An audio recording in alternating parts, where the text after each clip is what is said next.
छोटी छोटी सखियां मधुवन बाग, छोटी छोटी सखियां मधुबन बाग, छोटी छोटी सखियां मधुवन बाग, छोटी छोटी सखियां मधुबन बाग, रस रचावे मेरो मदन गोपाल, मदन गोपाल। मखन खावे मेरो मदन गोपाल, बंसी बजावे मेरो मदन गोपाल, रस रचावे मेरो मदन गोपाल। छोटी छोटी गैया छोटे छोटे बाल, छोटी छोटी गैया छोटे छोटे बाल। छोटो सो मेरो मदन गोपाल, छोटो सो मेरो मदन गोपाल। सभी मित्रों को प्रणाम, नमस्कार। मेरी आवाज आप तक ठीक है? तो ओशो धारा के इस साप्ताहिक ध्यान और सत्संग कार्यक्रम में मैं आप सभी मित्रों का बहुत बहुत स्वागत करता हूं। आइए, हर शनिवार की तरह सुबह 9 बजे हम शुरू होते हैं आपके कुछ प्रश्नों से। सबसे पहला प्रश्न आज पूछा है जम्मू कश्मीर से सुषमा ने। कह रही है कि स्वामी जी, कुछ चीजें ऐसी होती हैं जिनको करने में हमें यह डर सदा बना रहता है कि लोग क्या बोलेंगे। इसी में हम अपनी खुशी भी बर्बाद कर देते हैं। इस पर कोई मार्गदर्शन करें आचार्य जी। इसको दो तरफ से समझना होगा सुषमा। एक तो पहला वाक्य है तुम्हारा कि कुछ चीजें ऐसी होती हैं जिनको करने में हमें यह डर बना रहता है कि लोग क्या कहेंगे। सबसे पहले उन चीजों को सोचो जिनको करने में हमें यह भाव भीतर पैदा होता है कि लोग क्या कहेंगे। ज्यादातर ये वे चीजें हैं जो समाज के नियमों के दायरे में नहीं आते। यानी समाज ने एक नियम बनाया है, ये कहीं लिखा नहीं है, लेकिन जन्म से हम जिन लोगों के आसपास पलते बढ़ते बड़े होते हैं, उस समाज के कुछ अघोषित नियम होते हैं। डूज आर डोंट्स जिसको कहते हैं, ये करना ये ना करना। ये माँ बाप बचपन से, पड़ोस के लोग, शिक्षक, किताबें, ये हमें सिखा देते हैं और ये हर समाज के अलग अलग हैं। इनको हम कहते हैं सामाजिक नियम। ये कहीं लिखे नहीं, लेकिन समाज के हर सदस्य से अपेक्षा की जाती है कि वो इसको पूरा करे। क्यों पूरा करे? समाज ने क्यों नियम बनाए? समाज ने नियम इसलिए बनाए कि समूह में सब यदि अपने अपने मन की करेंगे तो जीने में बहुतों को असुविधा होगी। अब उदाहरण के लिए मान लो मुझे दोनों हाथ फैला के रोड में चलने में मजा आता है। अब मैं दोनों हाथ फैला के रोड में चलूंगा तो बहुतों को असुविधा होगी। एक नियम बनाया कि सब लोग दाहिने हाथ की तरफ को छोड़कर अपने बाएं हाथ की तरफ चलें, तो ये सुविधा के लिए। ऐसे ही समाज के कुछ सामाजिक के नियम है कि हमारे देश में जैसे नियम है कि एक बार शादी हो गई तो हो गई, अब उसको छूटने का उपाय नहीं खोजना है। अब एक सामाजिक नियम है, ऐसा कोई ब्रह्मांडीय नियम नहीं है और ऐसा पुरुष और स्त्री खोजना मुश्किल है जो एक ही साल में न उब जाता हो दाम्पत्य जीवन से। तुरंत अलग होने की कामना पैदा होती है। विवाह हुआ नहीं कि एक सप्ताह नहीं बीते और ऐसा लगता है कि दोनों को लगता है, स्त्री को भी पुरुष को भी। स्त्री को लगता है कहाँ फंस गई, नौकरानी बन के यहाँ जिंदगी खटना पड़ेगा। पुरुष को लगता है कहाँ इनकी फैशन पूरा करते करते जिंदगी जाएगी। वो दोनों फंसा हुआ महसूस करते हैं, कहते नहीं किसी को, लज्जा में, संकोच में, और देखते हैं कि चारों तरफ लोग उसी तरह फंसे हुए, तो सोचते हैं कि जब सबकी नाक कटी है तो अपनी कटी तो क्या हर्जा है। इसलिए नियम को मान लेते हैं, जो भी नियम है उसको फिर फॉलो करते हैं। लेकिन सामाजिक नियम सुख देने वाली चीजें नहीं है। सुख उससे नहीं मिलेगा, उससे केवल सुविधा मिलेगी। कि तुम दूसरों को डिस्टर्ब ना करो, दूसरे तुम्हें डिस्टर्ब ना करें। इसीलिए तो फिर कई लोग सामाजिक नियम को नहीं मानते, तो फिर सरकार को कानून बनाना पड़ता है, सरकारी कानून के दायरे में लाते कि सरकार का कानून नहीं मानेंगे तो दंड मिलेगा।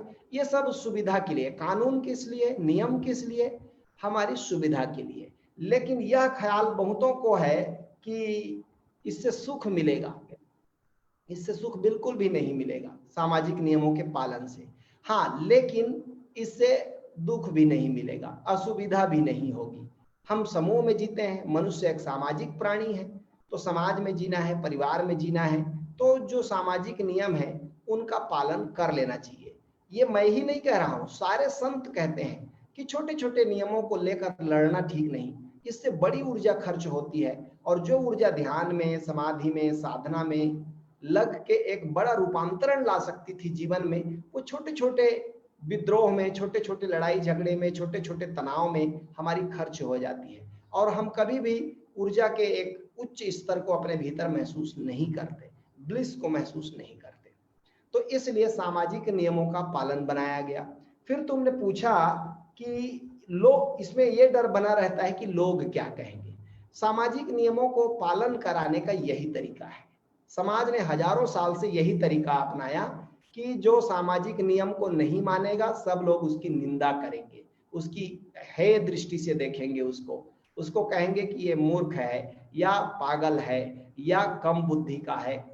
और इस तरह से एक प्रेशर ग्रुप का बनता है ताकि उस नियम को लोग पालन करें। और पुराने जमाने में पाप और पुण्य के डर से, धर्म और अधर्म के डर से भी इन नियमों का पालन करवाया जाता था। लोग कहते थे ये करोगे तो पाप होगा, पाप के नाम से लोग डरते थे कि नरक में सड़ना पड़ेगा, गलना पड़ेगा, तो पाप के नाम से लोगों को रोका जाता था। लेकिन जैसे जैसे विज्ञान का युग आया, सब लोग पढ़ने लिखने लगे, तो वैज्ञानिकों ने बता दिया कहीं कोई अलग परमात्मा नहीं बैठा है, चांद में झांक आए हैं, मंगल में यान पहुंच गया है, और कहीं कोई अन्य लोग नहीं है जहां तुमको नरक में कड़ाहों में सड़ाया जाएगा, गलाया जाएगा, ऐसा कुछ नहीं है। तो आदमी का डर खत्म हो गया। तो अब फिर सामाजिक नियमों को पालन कराने का जो जिम्मा है, अब वो कानून के हाथ में आया, सरकार के हाथ में आया, कि ये बड़ा मुश्किल है, क्योंकि अब पाप के नाम से लोग डरते नहीं, तो अब इसके लिए पालन कराने के लिए सरकार और कानून। लेकिन कहीं कहीं अभी भी समाज बड़ा प्रबल है। जैसे आप देखे होंगे कई प्रदेशों में, हरियाणा है या और भी कई प्रदेश हैं जहां सामाजिक कानून बड़ा कठोरता से लागू किया जाता है। फिर हमें ये क्यों ये लागू करने का एक तरीका है, समझ लीजिए, कि लोग क्या कहेंगे। अब तुमने पूछा है कि इसी में हम अपनी खुशी भी बर्बाद कर देते हैं। ये सोचने जैसा है। क्या सचमुच हम खुशी बर्बाद कर देते हैं? इसको जरा ऐसे समझो कि मान लो लोग तुम्हें कुछ भी ना कहते, तुम जैसा पाते वैसा करते, तो क्या खुशी मिल जाती? जरा सोचना, 1 मिनट के लिए कल्पना करना कि क्या ये संभव है कि समाज के सारे नियमों को हम हटा दें तो हमें खुशी मिल जाएगी? नहीं मिलेगी। कारण ये नहीं है कि समाज हमको खुश होने से रोक रहा है, असल में हमें पता नहीं है कि खुशी कहाँ मिलता है, इसलिए हम गलत जगहों में तलाशते हैं। और समाज हजारों साल के अनुभवों पर आधारित ये नियम बनाता है कि इन गलत जगहों में मत झांको, यहां से सुख नहीं मिलेगा। अब एक उदाहरण से समझाऊंगा, ज्यादा तो सैद्धांतिक बात करूंगा तो शायद तुम्हारे पल्ले ना पड़े। सपोज हर पुरुष, हर स्त्री क्या चाहती है, क्या चाहता है? नित नए संबंधों की छूट, कि जिसको वो प्रेम करे उसके संग रहने की इजाजत मिले, जिसको वो प्रेम करे उसके साथ सब दिन वो रह सके। आजकल लिव इन रिलेशनशिप चलता है, वो इसी तरह का विद्रोह है। समाज के नियम को हम नहीं मानते, हम बगैर शादी किए, बगैर 2 परिवारों के राजी हुए, लड़का लड़की राजी, तो क्या करेगा काजी? फिर वो दोनों साथ दोनों कमा रहे हैं, दोनों पैसे कमा रहे हैं, दोनों के पास सुविधा है, तो दोनों इकट्ठे रहने लगते हैं, लिव इन रिलेशनशिप।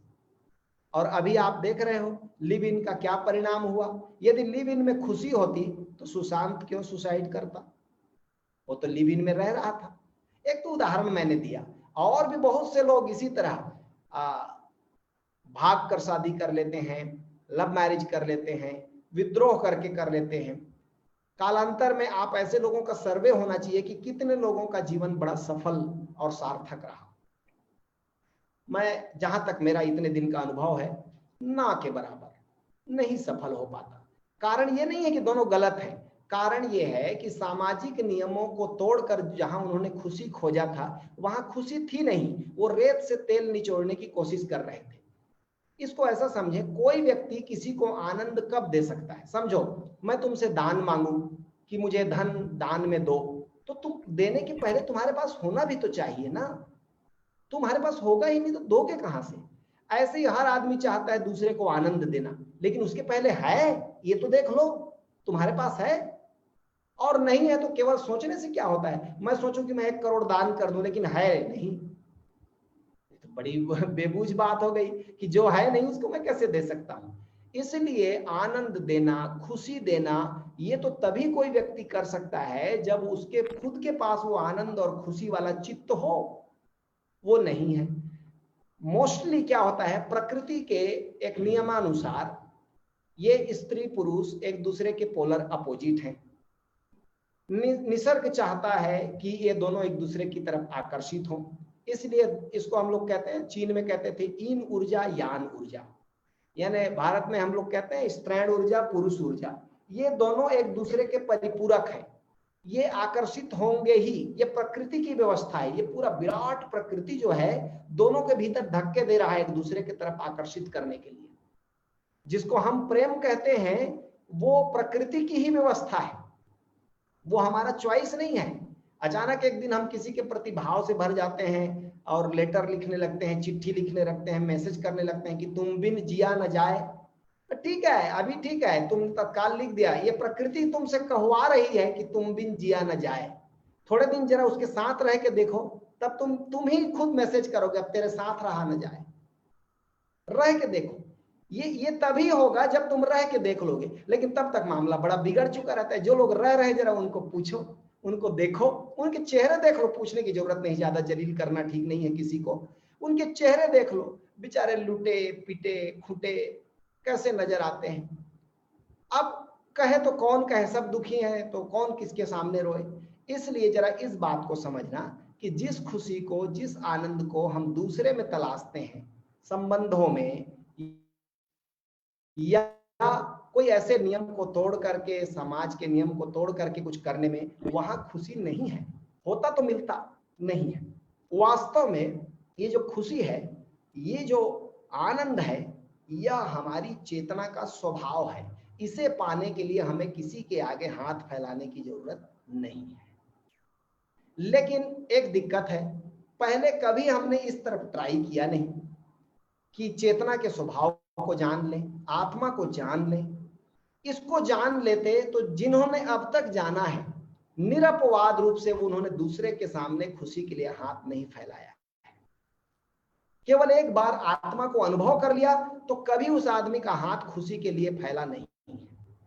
लेकिन समाज में 99.9% लोग यही देखते हैं कि जैसे भोजन बाहर से मिलता है, जैसे दृश्य बाहर दिखाई पड़ता है, जैसे म्यूजिक बाहर से सुनाई पड़ता है, ऐसे खुशी और आनंद भी बाहर से मिलेगा। यही सबसे बड़ा भ्रम है, यही माया है कि जो आदमी कबीर साहब ने कहा है, सुख मांगत दुख आगे आवे।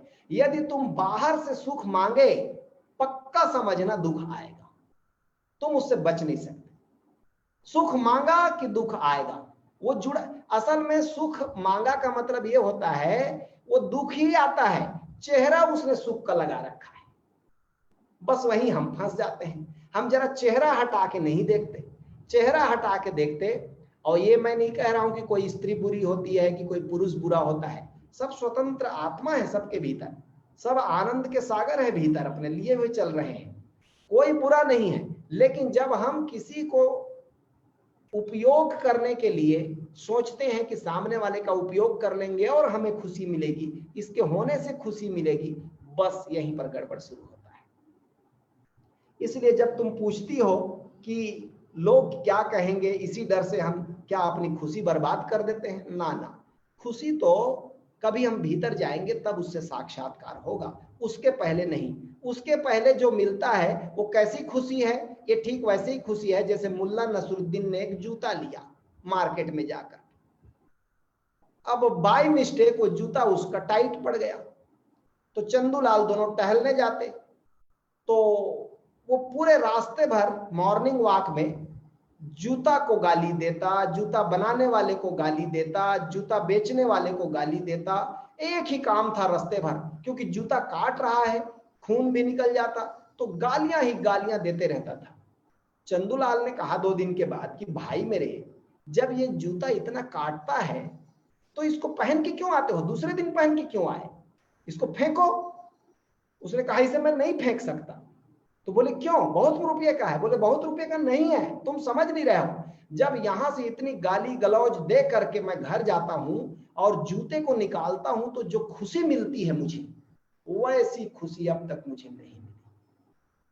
अब समझे आप, हमारी सब की जो संसार वाली खुशी है वो इसी तरह की है कि थोड़ा कम जहां जूता काट रहा था जूता निकाले कि यार रिलैक्स लगता है। तो ये सब खुशी हमारी उसी तरह की खुशी है, चाहे वो संबंधों की खुशी हो, वो नशे की खुशी हो, या किसी और प्रकार के बाहरी आलंबन से आई हुई खुशी हो। ये सब जूता निकालने से मिली खुशी के बराबर है। कुछ लोग मेरी बातें समझ गए होंगे कि हम या तो दुख में होते हैं या कम दुख में होते हैं। सुख हमने नहीं जाना है, सुख हम जानते तो हमारे चेहरे पर वो दिखाई पड़ता। लाख छुपाओ छुप न सकेगा, राज हो कितना गहरा, दिल की बात बता देता है असली नकली चेहरा। यदि असली खुश चेहरा होगा तो आंखें ही बता देंगी, खुशी छुपाए ना छुपेगी। कहते हैं ना खैर, उसने लिखा है कवि ने, खैर खून खांसी खुशी, बैर प्रीति मदपान, रहीमन दाबे ना दबे जानत सकल जहान। कितनों भी दबाओ, खैर ये कत्थे का दाग कितना छुपाओ छुपता नहीं, कितना मिटाओ मिटता नहीं। खैर खून, किसी का मर्डर कर दिया है, लाख छुपाओ छुप न सकेगा, एक न एक दिन प्रकट हो जाएगा। खांसी, खांसी को कितना ही रोको नहीं रुकती। और खुशी, ये जो तुम कह रहे हो खुशी, खुशी यदि भीतर है तो वो छिपाए ना छिपेगी, वो प्रकट हो जाएगा चेहरे में। वो नहीं मिल सकता, उसकी वजह ये है, और भी आगे दोहा में कहा है बैर प्रीति मदपान, बैर भी नहीं छुपता, प्रीति भी नहीं छुपता, और पिया हुआ आदमी भी नहीं छुपता। लाख संभल के चले। अक्सर जितने ड्रंकर लोग होते हैं, शराब पीने वाले लोग एक्स्ट्रा संभल के चलते हैं। जब एक्स्ट्रा संभल के कोई चले तो समझ लेना वो पिया हुआ है, एकदम से संभल के चलेगा, वो जरूरत से ज्यादा संभल के चल रहा है। तो इसलिए ये सब दबते नहीं, ये सब छिपते नहीं, खुशी भी नहीं छिप सकती। हमें मिला नहीं है, हमें क्या मिला है अब तक, या तो जीवन में दुख मिला है, तनाव मिला है, या कम तनाव मिला है, बस। उससे ज्यादा हमने कभी पॉजिटिव ढंग से हमने कभी खुशी नहीं जानी। अब मैं इस प्रश्न में एक चीज जोड़ देता हूं, तुम पूछ सकती हो कि फिर ये खुशी है कहां, फिर इस खुशी को कहां पाया जाए। तो एक ही जवाब मैं हमेशा देता रहा हूं, और यही जवाब सब लोग भी देंगे जिन्होंने थोड़ा भी जाना है, भीतर गए हैं, कि जैसे जैसे तुम भीतर जाते हो तुम्हारे अपने से स्वयं से साक्षात्कार होता है। चाहे तुम उसे ध्यान कहो, चाहे तुम उसे समाधि कहो, चाहे तुम उसे आत्म साक्षात्कार कहो, चाहे तुम उसे सेल्फ रियलाइजेशन कहो, शब्द अनेक दे सकते हो। लेकिन जैसे ही कोई अपने भीतर जाता है, कुछ ऐसा चीज मिलता है जो तृप्त करता है, संतुष्ट करता है, और वहां से फिर खुशी शुरू होती है। फिर तो आपके होने में खुशी होती है, फिर तो एक सांस लेने में खुशी होती है, फिर तो आपके प्रेजेंस में दूसरे खुश होने लगते हैं। ये एक मिरेकल घटना है, ये एक चमत्कार घटना है। इसलिए इसको जरा अपने ढंग से समझना। कभी भी ओशो ने भी कई जगह कहा है, कई लोग ओशो के जो पढ़ने वाले हैं वो इस भ्रम में पढ़ते हैं कि ओशो ने जिस ढंग से विद्रोही वक्तव्य दिया, समाज के नियमों की खिल्ली उड़ाई, वैसी वो भी करने लगे, उससे आप अपने जीवन को संकट में डालेंगे। ओशो का नकल नहीं किया जा सकता, ओशो की कॉपी नहीं की जा सकती। ओशो ओशो है, उस ऊंचाई पे पहुंचकर वो जो बोलेंगे वो एक अलग चीज है। लेकिन हम अपनी घाटी से उसी तरह के आचरण शुरू कर दें तो गड़बड़ पैदा होगा। ओशो ने अनेक जगह कहा कि एक प्रवचन के प्रश्न के उत्तर में स्पष्ट कहा कि समाज के नियमों को यथासंभव मान लेना, इससे तुम्हारी ऊर्जा बचेगी। अंतर यात्रा के लिए जो साधक है उनके लिए कहा कि जो समाज के नियम है उनको मान लेना, जैसा नियम है उसको मत जांचना कि ये सही है कि गलत है। ठीक है, हम ठेका नहीं लिए हैं पूरे समाज बदलने का, अपने को बदलने का हमारे ऊपर दायित्व है। तो चलो भीतर चलते हैं, जरा अपने भीतर चलते हैं। अपने को बदलने के लिए जो ऊर्जा चाहिए, जो शक्ति चाहिए, वो तभी बचेगी जब आप समाज के नियमों को आंख मूंद के मान लेंगे। ये मैं नहीं कहता कि एकदम आपके ऊपर कोई अत्याचार करे तो आप सह लो, लेकिन जरूरत से ज्यादा पंगा मोल मत लो, उससे तुम रात और दिन तनाव में रहोगे और अंतर यात्रा तो संभव ही नहीं होगी। थोड़ा सा नियम जो डूज और डोंट्स हैं समाज के, उनको मान लो। ठीक है, ऐसा है, हम भारत में पैदा हुए तो ऐसा नियम है, इथोपिया में पैदा होते तो दूसरा नियम होता, अमेरिका में पैदा होते तो दूसरा नियम होता। हर समाज के अपने नियम है, इसलिए जरूरत से ज्यादा नहीं लड़ना चाहिए। मैं इसलिए इस प्रश्न को सिंसियरली आपको समझाया कि बहुत से ओशो पढ़ने और सुनने वाले लोग ओशो का मिस अंडरस्टैंडिंग करते हुए, उसको गलत समझते हुए उसी तरह का बिहेवियर शुरू कर देते हैं। घर परिवार के लोगों से लड़ना, समाज के नियमों को तोड़ना। अब एक सन्यासी थे, बड़ा मुझे दुख लगा कि ओशो का ऐसा रोब पहने हुए हैं, मरून कलर का रोब, माला पहने हुए हैं और दारू का बोतल लेके जा रहे हैं। अब तुम्हारे गुरु के बारे में लोगों की क्या धारणा बनेगी? तो वो क्या बोलते हैं मालूम है? लोगों का क्या पता, लोग क्या कहेंगे, लोग सबसे बड़ा रोग, लोगों की हम परवाह नहीं करते। ना ना, ये ठीक नहीं है। ऐसे में धीरे धीरे तुम ओशो के लिए और बाधा पैदा कर दोगे। तुम्हारे अपने आचरण से लोग तुम्हारे गुरु के बारे में कल्पना करेंगे, तुम्हारे गुरु के बारे में अंदाज लगाएंगे कि अच्छा जिसका चेला ऐसा उसका गुरु कैसा होगा, और फिर इस तरह की बदनामी होगी। तुम यही शराब लेके चलना है, तुम्हें कोई मना नहीं कर रहा है, जरा रोब उतार दो, माला उतार दो, फिर जो तुमको उपद्रव करना हो करो। तुम ओशो का टैग लगा के ये सब क्यों कर रहे हो? इसका मतलब इंटेंशनली तुम ओशो को बदनाम करने पर तुले हो। तुमको साधना से मतलब नहीं है, इंटेंशनली चाह करके ही तुम बदनाम करने पर तुले हो। तो इस बात को हमें अच्छी तरह समझना चाहिए। एक सन्यासी के रूप में, एक साधक के रूप में समाज के नियमों को अननेसेसरी तोड़ने के लिए विद्रोही स्वभाव नहीं बनाना चाहिए। इससे मिलता कुछ नहीं और इससे खोता बहुत है आपका। हाँ, जब आप प्रज्ञा के, बोध के शिखर पर होंगे तो वहां आप, हमारे देश में तो नियम था कि जो प्रज्ञा के शिखर पर होगा, जो सन्यासी होगा, उसको हम स्वतः सारे नियम और कानून से मुक्त कर देते थे। अतीत में भारत के पुरातन जमाने में ऋषि को समाज के नियमों से मुक्त कर दिया गया था। राजा के कानून भी उस पर लागू नहीं होते थे, क्योंकि राजा लोग भी समझते थे कि ऋषि इस ऊंचाई पर खड़ा है कि उससे नियम तो टूटना दूर की बात, वो समाज को सहारा ही देगा। तो इसको जरा समझना। तुम्हारे बहाने मैंने बहुत लोगों को कहा है कि ऐसे नियम जो समाज के छोटे छोटे हमको एक दूसरे को सुविधा देते हैं जीने में, उनका पालन करना चाहिए। उसमें कोई कायरता नहीं है, उसमें कोई झुकने वाली बात नहीं है, समझदारी की बात है। तो चलिए एक प्रश्न को यहीं पूरा करते हैं। और एक प्रश्न कृष्ण कुमार ने बिलासपुर से पूछा है कि स्वामी जी माला दीक्षा क्या है? अभी जब ओशो आए उसके पहले भी भारत की ऋषि परंपरा में, गुरु परंपरा में, गुरु प्रतीक रूप में एक माला शिष्य को देता है। ओशो ने माला दीक्षा दी और बहुत ही नया ढंग, बहुत मजेदार। ओशो के तस्वीर, जो ओशो जब जबलपुर के यूनिवर्सिटी में पढ़ाते थे, कॉलेज में पढ़ाते थे, तभी उनके चाहने वालों ने उनके लॉकेट लगा हुआ माला पहनना शुरू कर दिया था। उस समय ओशो दीक्षा नहीं देते थे, फिर भी उनको प्रेम करते थे इस यूनिवर्सिटी के छात्र, तो वो लोग माला बना के पहनते थे। धीरे से जब मनाली में ओशो ने पहला नव संन्यास में दीक्षा देना शुरू किया, तब उन्होंने संन्यास के प्रतीक स्वरूप दो चीजें दी। एक तो गेरुआ वस्त्र पहनने को कहा और दूसरा अपने चित्र वाले लॉकेट जो है उसकी माला पहनाया। और ये दोनों बाहर पहनने को कहा कि समाज में आप बाहर जाएं तो गेरुआ धारण करें और लॉकेट वाला माला पहने बाहर। उस समय ओशो का बड़ा विरोध था और एक तरह से ये दोनों घोषित रूप से ये कहने का घोषणा थी एक तरह से कि मैं ओशो का सन्यासी हूं। कई लोग विरोध करते थे, मजाक उड़ाते थे। एक स्वामी जी ने मुझे बताया कि रायपुर में वो एक जगह खड़े थे, तो दो लड़कों ने कहा, देख देख ये जो मरून कलर का चोंगा पहना है ना, गेरुआ कपड़ा पहना है, इसको रजनीश ने बर्बाद कर दिया। तो ये आदमी हंसा और उसने कहा, भाई मुझे गम इस बात का नहीं है कि मुझे रजनीश ने बर्बाद कर दिया, गम इस बात का है बहुत देर से बर्बाद किया।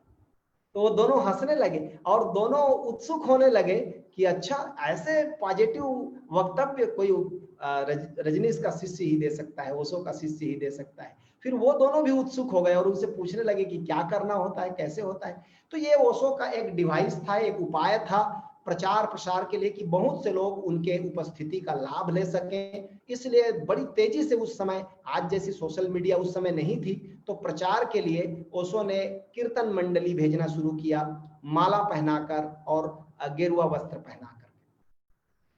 अब माला दीक्षा जो है वो तभी प्रभावी होता है, अब उसके बाद भी, ओशो के चले जाने के बाद भी ओशो के परंपरा में जो दीक्षा लेते हैं वो लोग माला पहनते हैं, बहुत से लोग। लेकिन इसको थोड़ा समझना चाहिए, माला कोई श्रृंगार की चीज नहीं है, ये केवल श्रृंगार नहीं है। माला एक गुरु और शिष्य के बीच में प्रेम का संबंध है। इसलिए माला दीक्षा तभी लेनी चाहिए जब कोई जीवित सदगुरु आपके जीवन में हो, तभी उस माला का अर्थ है, तब वो माला कुछ काम करती है, तब उस माला से कुछ होता है आपको। लेकिन कोई जीवित सदगुरु, कोई जागृत सदगुरु आपके जीवन में हो तभी। ऐसे मार्केट से माला खरीद के पहन लेने पर सुंदर तो लगेंगे आप, लेकिन उससे कोई आध्यात्मिक साधना का संबंध नहीं है। असल में सारा अध्यात्म गुरु और शिष्य के बीच प्रेम का संबंध है। जैसे जैसे हम प्रेम के जगत में आगे बढ़ेंगे, वैसे वैसे हमारी आत्मा का विकास होता है, हमारी चेतना का विकास होता है। तो ये प्रेम कहाँ सीखेंगे? अब स्कूल कॉलेज में तो प्रेम का सिलेबस है नहीं, कोई कॉलेज कोई यूनिवर्सिटी सिखाती नहीं है।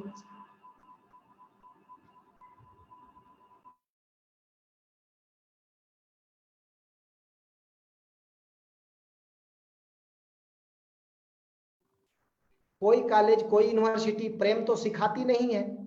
तो प्रेम कहाँ सीखा जाता है? तो पहले से हमारे भारत में रिवाज था कि जो आश्रम है, कोई भी जब जागृत पुरुष होगा, कोई सदगुरु होगा, तो वो आश्रम बनाता है और उस आश्रम में वो रहेगा, उसके पास लोग जाएंगे साधना सीखने। और साधना क्या सीखेंगे? धीरे धीरे उस आदमी के प्रेम में पड़ जाएंगे। और जैसे जैसे उसके प्रेम में पड़ेंगे, पहले गए थे तब वो केवल एक विद्वान व्यक्ति था, ज्ञानी व्यक्ति था, लेकिन जैसे ही उसके प्रेम में पड़ेंगे वो सदगुरु हो गया और आप शिष्य हो गए। तो धीरे धीरे सदगुरु और शिष्य के बीच में एक प्रेम का नाता बन गया, प्रेम का एक हायर लेवल पैदा होना शुरू हुआ। क्योंकि प्रेम को अभी हमने एक ही तरह से जाना था, स्त्री पुरुष का प्रेम, संसार का प्रेम। ये नया प्रेम है जहां एक व्यक्ति के हम प्रेम में ऐसे पड़ गए जैसे पाने को कुछ नहीं है, वहां से भौतिक रूप से कुछ दिखाई नहीं पड़ता, लेकिन फिर भी उस व्यक्ति के पास बैठना, उसकी बातें सुनना, उसको देखना अच्छा लगता है। बस यही गुरु की परिभाषा हो गई, आप उसके शिष्य हो गए। फिर धीरे धीरे वो प्रेम बढ़ता चला जाता है और जैसे जैसे प्रेम बढ़ता है तो आप देखते हैं कि गुरु आकार ही नहीं है, गुरु की एक गहराई है, एक निराकार है गुरु, एक उपस्थिति है, डिवाइन प्रेजेंस है वो। और उसका शरीर में होना भी और कभी कभी ना होना भी आपको उतनी ही सजीवता से दिखाई पड़ेगा। बस उस दिन से आपके भीतर में डिवाइनिटी शुरू हो गई। जिस मात्रा में आप गुरु के निराकार को देख पाते हैं, उसी मात्रा में आपको भी अपना भी निराकार दिखाई पड़ेगा, अपना भी शरीर और मन के पार की अवस्था दिखाई पड़नी शुरू हो जाएगी। तो धीरे धीरे एक प्रेम बन गया।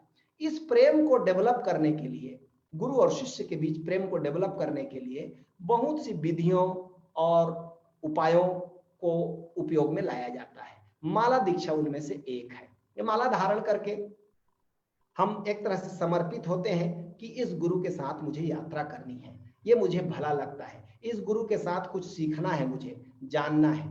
अभी कल ही एक नई चीज घटने वाली है, इसलिए इस प्रश्न को लेने में मुझे अच्छा भी लगा। कल एक दिवसीय ध्यान शिविर है ऑनलाइन, इसी तरह का जैसे अभी आप और हम बैठे हैं। इस एक दिवसीय ध्यान शिविर में 3 सत्र होंगे, पहला सत्र तो ध्यान क्या है इस पर विस्तार से मेरे बड़े प्यारे मित्र हैं ओशो ज्ञानामृत जी लर्नेड आचार्य हैं और ओशो के ही ओशो से दीक्षा लिए हुए हैं और ओशो धारा के आचार्य भी हैं, तो वो सत्र लेंगे। फिर एक मित्र हैं हमारे आचार्य दलसेर जी, वो ध्यान का सत्र कराएंगे 11 साढ़े 11 बजे। और एक बहुत महत्वपूर्ण सत्र होगा, कल से वो शुरू हो रहा है, शाम को 6 बजे से 7 बजे तक, वो माला दीक्षा का होगा। और ये माला दीक्षा के लिए पहली बार स्वयं हमारे सदगुरु ओशो सिद्धार्थ औलिया जी बड़े बाबा स्वयं आएंगे 1 घंटे के लिए। तो ये बड़ी खूबी है, यदि आप मित्रों में से जिन लोगों ने अभी तक बुकिंग ना कराई हो, 300 रुपया उसका फीस है। माला दीक्षा फ्री है, दिन भर के शिविर का फीस 300 रुपए है, तो उसमें आप बुकिंग करा लें और आप माला दीक्षा ले लें। माला कुरियर के द्वारा आपके घर तक आ जाएगी। ऑनलाइन माला दीक्षा का यह पहला प्रयोग है जो कल शाम को 6 बजे से 7 बजे होगा। तो जिन मित्रों ने बुकिंग नहीं कराया वो जरूर करा लीजिएगा, मैंने कराया है, मुझे बहुत शौक है इस ऐसे फंक्शन देखने का, ऐसे फंक्शन में शामिल होने का। और दूसरी बात जो मैं कहना चाहता हूं कि ये जो माला है इसमें चित्र होता है परम गुरु का, जिसने धर्म चक्र प्रवर्तन किया। और जो गहरे विज्ञान के जानकार हैं वो जानते हैं कि सदगुरु के जो चित्र हैं वो आम चित्र नहीं होते, उनसे बड़ी पॉजिटिव किरणें हृदय चक्र को छूती हैं। क्योंकि जब एक बार कोई व्यक्ति अपने अहंकार को पूरी तरह मिटा करके अस्तित्व के साथ एक हो जाता है, संत हो जाता है, सदगुरु हो जाता है, तो उसके चित्र से भी, उसके भौतिक शरीर के चित्र से भी बड़ा पॉजिटिव रेडिएशन निकलता है।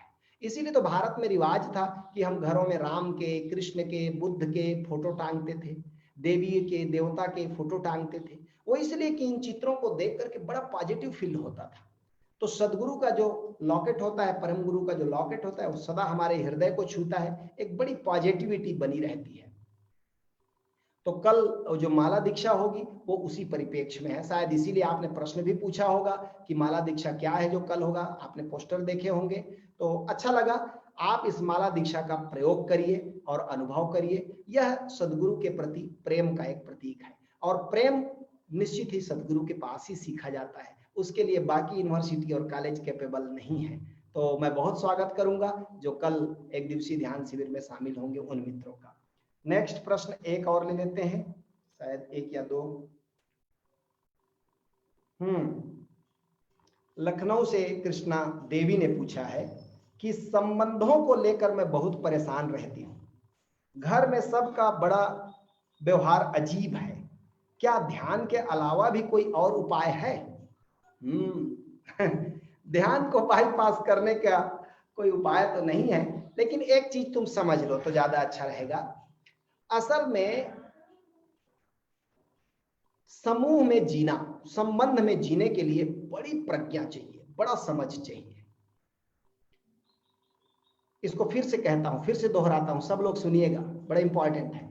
अकेले रहने के लिए कोई ज्यादा बुद्धिमत्ता की जरूरत नहीं है, ज्यादा समझ की जरूरत नहीं है। अकेले रहना हो सकता है, ठीक, लेकिन संग साथ में रहने के लिए बड़ी गहरी समझ चाहिए। क्या समझ चाहिए? कि आप दूसरे के व्यवहार को देख रहे हैं और उसके अनुकूल व्यवहार कर रहे हैं और संबंध को खराब होने से बचा रहे हैं। इसके लिए कम समझ की जरूरत नहीं है। मूर्ख व्यक्ति समूह में नहीं रह सकते, वो सदा झगड़ते रहेंगे। केवल अत्यंत प्रज्ञावान व्यक्ति ही समूह में, संबंधों में जी सकेगा। इसको ठीक से समझ लेना, क्योंकि बहुत कठिन है दूसरे के साथ एक ऐसे व्यवहार के साथ जीना जिसमें प्रेम डेवलप हो। उसके लिए क्या करते हैं? सदगुरु ने जो उपाय बताया वो मैं तुम्हें बताता हूं। उसके लिए एक चीज तुम्हें सदा ख्याल रखना पड़ेगा कि अपनी भूमिका के प्रति जागे रहना है। ये क्या है भूमिका के प्रति जागे रहना? फिर से दोहराता हूं, जो व्यक्ति अपनी भूमिका के प्रति जागे रहेगा उसका संबंध किसी से खराब नहीं होगा। भूमिका के प्रति जागना क्या है? भूमिका के प्रति जागने का मतलब है कि आप अकेले व्यक्ति कई रोल प्ले करते हैं समाज में। आप किसी के पिता हैं, आप किसी के पति हैं, आप किसी के बेटे हैं, आप किसी की पत्नी हैं, आप किसी की बहन हैं, आप किसी की माँ हैं। अब एक ही, आप कहीं पर नौकरी में हैं तो स्टाफ में सेवक हैं, आप कहीं अधिकारी हैं, कहीं कर्मचारी हैं, मार्केट में जाते हैं तो आप ग्राहक हैं, या आप कोई बिजनेस करते हैं तो आप व्यवसायी हैं। कितने सारे रोल आपको प्ले करने पड़ते हैं। हम क्या करते हैं, हम हर जगह एक फिक्स ढांचा हमने बना लिया अपने पर्सनालिटी का, इसी ढांचे को लेकर हर जगह जाते हैं, तो 100 में एक आध जगह तो फिट होता है और 99 जगह अनफिट होता है। क्यों? क्योंकि अब आप मान लीजिए 1 मिनट के लिए मैं किसी का बेटा, मैं बेटा हूं अपनी माँ का, ठीक है। अब माँ मेरे से क्या अपेक्षा करती है? माँ मेरे से ज्ञान की अपेक्षा नहीं करती कि मेरा लड़का बड़ा दाढ़ी वाला है, बड़ा ज्ञानी है, बड़ा उपदेश झाड़ता है, प्रवचन सुनाता है। वो मेरा प्रवचन नहीं सुनती। वो मुझसे क्या अपेक्षा रखती है? आपने भगवान कृष्ण के जीवन में पढ़ा है ना, यशोदा मैया कहती थी कि भाई तेरे ज्ञान मत देना मुझे, ये जो तू माखन चुराता है, ये जो तू शरारत करता है ना, ये मेरे को अच्छा लगता है। ये तेरी बदमाशी, छोटी छोटी बदमाशी, शरारतें, ये मेरे को पसंद है। माँ को अपना बच्चा हमेशा बच्चा मालूम पड़ता है, चाहे वो बच्चा 70 साल का हो जाए, उसको बच्चा ही मालूम पड़ता है। आप देखें नरेंद्र मोदी जी जब भी अपनी माँ के पास जाते हैं तो उनकी माँ का क्या बिहेवियर रहता है। वो थोड़ी देखती है कि ये प्रधानमंत्री है, कि भारत के राष्ट्र प्रमुख हैं, उनके लिए वो बेटा है। तो उस समय मोदी जी को बेटे का ही रोल करना चाहिए, वैसे ही करना चाहिए, वहां प्रधानमंत्री बनने की जरूरत नहीं है। हाँ, जब दिल्ली के अपने ऑफिस में होंगे तब वो प्रधानमंत्री हैं। ऐसे ही हम सबको अपने अपने रोल प्ले करना चाहिए। जब आप किसी के बेटा हो तो माता पिता के सामने बेटे का ही रोल करो। उस समय भूल जाओ कि तुम ज्ञानी हो, कि तुम बड़े नौकरी करते हो, कि तुम कलेक्टर हो, कि कमिश्नर हो, उसकी जरूरत नहीं है। पत्नी के सामने आप पति हो, आप गुरु बनने की कोशिश मत करो। बहुत से पतियों को मैंने देखा है, वो पत्नी को उपदेश दे रहे हैं, सुनो आत्मा क्या है मालूम है, वो नहीं लेने वाली है आपका ज्ञान, उसको मत दीजिए प्लीज। वो पति का मतलब ये है कि आप बुरा मत मानना भाई, कुछ बातें मैं आउट ऑफ रिकॉर्ड भी कह रहा हूं। पति का मतलब है चुपचाप पैसा कमाओ और दो भाई, यही तुम्हारा रोल है। प्ले करो इसको ठीक से और घर की सुरक्षा करो, घर की आवश्यकता की पूर्ति करो, ये पति का रोल निभाओ। ज्ञान मत दो, उपदेश मत दो, उसके लिए अलग गुरु हैं, संत हैं, वो लोग देंगे, ठीक है। ऐसे ही जब आप पत्नी हो तो पत्नी का रोल करो। वहां आप जज बने फिर रहे हो, सुधार रहे हो पति को, ये ठीक नहीं है, तुम्हारा ये एंगल खराब है, यहां कटिंग चाहिए, यहां छटिंग चाहिए। आप जज मत बनो। आपकी क्या अपेक्षा है? पति चाहता है आपसे प्रेम, जरा मुस्कुरा कर देखो, जरा मीठा बोलो, जुबान में जरा शहद घोलो, इतना ही बेचारा पति जरा एप्रिशिएट चाहता है कि आप उसकी प्रशंसा कर दो कि तुम बहुत अच्छे हो जी। उसकी क्या प्रशंसा करना, ऐसे लोग कहते हैं। एक बड़ा मजा आया, एक बार तो एक मेरे जैसे आचार्य थे दिल्ली के, एक 6-7 साल पहले की बात है। तो मैं मूर्धल आश्रम जाता था तो एक माँ आती थी मेरे पास और पूछती थी, स्वामी जी एक प्रश्न पूछना है आपसे। क्या? अच्छा, ओंकार कैसे सुनाई पड़ता है, ये कैसा है, वो कैसा है, बहुत सारे प्रश्न पूछती थी। मैंने पता करवाया ये कहाँ की है, पता चला दिल्ली की है, और ये भी पता चला कि इसके पति खुद मेरे जैसे आचार्य हैं। तो मैंने कहा कि माँ आपके पति खुद आचार्य हैं, आप उनसे नहीं पूछ लेती? उससे क्या पूछना, दो कौड़ी का आदमी, ऐसा उन्होंने कह दिया। तब मैं समझ गया कि अब जरा भी जो एप्रिशिएट नहीं करेगी तो कैसे पति इसकी आवश्यकता की पूर्ति करेगा। तो रोल प्ले करे, पत्नी का रोल क्या है, जरा लिख ले एक लाइन में कि पत्नी का रोल क्या क्या होता है, वो पूरा करे, पति का रोल पूरा करे। किसी के बेटे हैं तो बेटे का रोल पूरा करें। कि आपके ऊपर कोई बॉस है, आप ऑफिस में कर्मचारी हैं, तो बॉस को उपदेश मत दीजिए। बात कभी भी अपने बॉस को सलाह नहीं देनी चाहिए। कई लोग सलाह देते रहते हैं, नहीं सर ये ठीक नहीं है, ऐसा करना चाहिए। भाई तो तुम ही अधिकारी क्यों नहीं बन गए? वो कभी भी कोई भी बॉस अपने सबऑर्डिनेट की सलाह नहीं सुनता, नहीं मानता, उसको अपमान फील होता है। तो जब आप वहां पर रोल प्ले करें, आप कितना भी जानते हैं, आप थोड़ा झुक के रहें, चुप करके रहें। हाँ, जब आप अधिकारी हैं तब आप डिसीजन लें।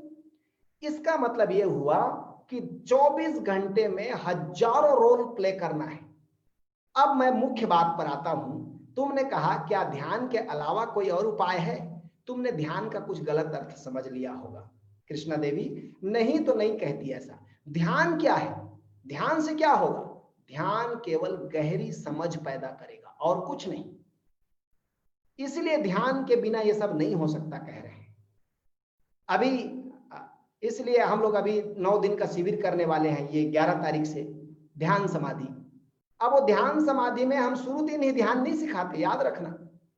हम शुरू 5 दिन तक तो आनंदित जीवन की कला ही सिखाते हैं कि कैसे चारों ओर के संबंधों को, घटनाओं को, परिस्थितियों को देखने का तुम में ऐसा नजरिया पैदा हो जो दुख पैदा न करे। अभी क्या करता है? अभी कोई घटना तुम्हें दुखी कर देती है, अभी कोई संबंध तुम्हें दुखी कर देता है, अभी कोई तुम्हें परिस्थिति दुख दे देती है, अभी कोई तुम्हें बात चुभ जाती है। ये जितने बाहर से दुख पैदा करने वाले तत्व तो तुम देख रहे हो, इनमें से कोई भी बाहर से दुख पैदा नहीं करता। दुखी होने का तुम्हारा एक टेंडेंसी बन गया है, आदत बन गया है। उस आदत को हम 5 दिन में बदलते हैं कि नहीं, आओ जरा पीछे अपने जीवन की घटना में पलट कर देखो। तुम दुखी इस कारण नहीं हुए हो बाहर के किसी ऑब्जेक्ट के कारण, तुम दुखी हुए हो कि तुम्हारे पास देखने की बड़ी ऊंची समझ नहीं है। कैसे उस ऊंची समझ को डेवलप करें? तो फिर साथ साथ हम ध्यान कराते हैं और फिर ध्यान की गहराइयों की जो विधि है वो तुम्हें हम सिखाते हैं आखिरी 4 दिनों में। और पाओगे जिस दिन तुम ध्यान के जगत में प्रवेश करते हो, जैसे जैसे तुम्हारी समझ बढ़ती है, तुम पाओगे कि संबंधों को भी डील करने की एक कला है, उसको भी तुम डील कर सकते हो। फिर तुम्हारे कोई संबंध खराब नहीं होते। फिर तुम व्यक्ति को देखते हो, उसके बिहेवियर को देखते हो, उसके अकॉर्डिंग रिस्पॉन्स करते हो, तब संबंध खराब होने का कोई कारण नहीं है।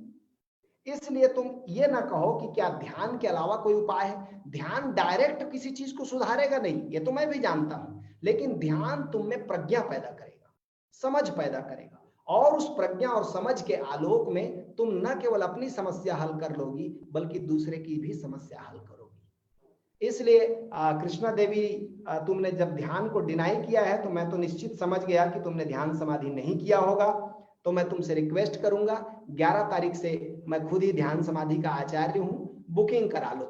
तुम्हारे साथ 5 दिन जब मेरे साथ तुम यात्रा करोगी तो तुम समझ पाओगी कि ध्यान सबसे सरलतम उपाय है जीवन को सुखपूर्वक जीने का, आनंदित जीवन जीने का। एक ही उपाय है, सदा से एक ही उपाय है, कभी दूसरा नहीं रहा, वो है ध्यान। इसलिए इसको बाईपास मत करो। ये मत पूछो कि ध्यान के अलावा कोई उपाय है क्या। ध्यान के अलावा कुछ और उपाय होता तो कोई फिर ध्यान ना करता। फिर शास्त्र बेकार थे, फिर सदगुरु बेकार थे, फिर बुद्ध पुरुष बेकार थे। ये सार्थक इसीलिए है कि ध्यान ही एकमात्र रास्ता है। तुम उसे ध्यान कहो, तुम उसे भक्ति कहो, तुम उसे साधना कहो, जो कहो, समाधि कहो, लेकिन वही एक रास्ता है जो तुम्हारे भीतर एक गहरी प्रज्ञा को जन्म देगा, समझ को डेवलप करेगा, और उस समझ के आलोक में तुम्हारे जीवन की अपनी समस्याएं ही नहीं, सबकी समस्याएं हल होंगी। तो जरा इस पर ट्राई करना। तुम ध्यान समाधि में बुकिंग करा लो। कुछ ज्यादा नहीं है, कुछ ज्यादा लगे तो तुम मुझे बताना, मैं तुम्हारा डिस्काउंट भी करा दूंगा। तो चलिए, बातें बहुत हुई। अच्छा है कि ध्यान में आज कृष्णा देवी डूब ही लें तो ज्यादा अच्छा होगा। तो आज हम लोग जो ध्यान करेंगे वो ओशो की आवाज में होगा। बहुत दिन बाद फिर मेरा मन हुआ कि एक प्रयोग हम लोग करें ओशो की आवाज में। ओशो शिविर में जो ध्यान कराते थे वही ध्यान आज आपको कराएंगे।